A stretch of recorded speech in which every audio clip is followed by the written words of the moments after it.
Yo, what's going on guys, it's Res. In this video I want to go over a weapon that doesn't get as much talk or playtime as every other weapon in the game, and that is the crossbow. If you don't know, this is a series I do on my channel where I take new, old, or recently buffed items and put them up against today's current meta to see how they perform. If you enjoy or find this video helpful in any way, consider subscribing and dropping a like. It's free, really helps me out, and I truly appreciate it. But if you don't know, the crossbow is a legendary sniper rifle manufactured by Hyperion, and the red text of this weapon says all craft dwarfship is of the highest quality. Now if you want to farm for this, head over to Electric City and you're going to be farming Ursmic Enforcer. That is the enemy who drops it. So the legendary effect of the crossbow is that it has insane damage and a magazine size of 1. Now you can actually buff the magazine size to 2 on characters like Moe's if you have a bunch of magazine size increases, but for most of the time it's only going to be 1. Now the side effect of having that insane damage is that it has a travel time to it, and on top of that it also has fall off. So what that means, basically when you shoot, your bullet is just not going to instantly get to a target. It's going to fall off very quickly and not hit something instantly. Now there are other guns in the game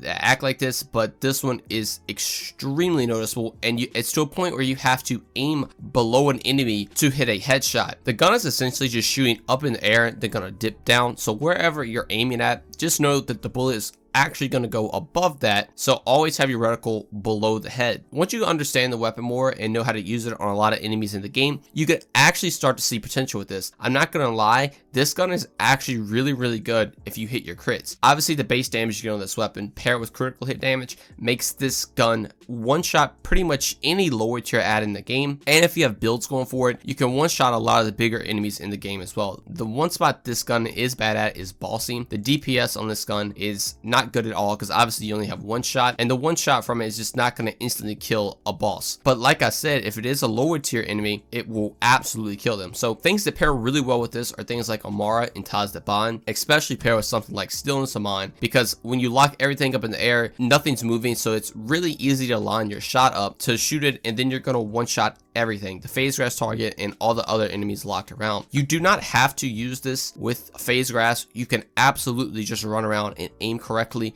and you'll hit people. So even on characters like Flak, it's going to be really good too because of all the crit damage bonuses that character gets on top of Megavore. Sometimes if you hit a body shot, it's going to actually crit to do an insane amount of damage as well. And then like I said earlier, on Moj you can get this thing up to 2 shots, so it can work really well on her, so you can actually shoot 2 shots out of this thing instead of 1. So overall, is the crossbow gonna be the new next best meta weapon? Of course not, but it actually is really good if you play around it right, and it can be used in a lot of builds. If you like sniping, or honestly if you like playing characters in games that involved all around bows, the crossbow, funny enough, is going to be a very good option for that. Literally, if you just treat it like a bow, try to go for headshots, you're going to be able to one-shot a lot of enemies. But that's going to do it for this updated review of the crossbow. Thank you so much for watching, and I'll see you in the next one.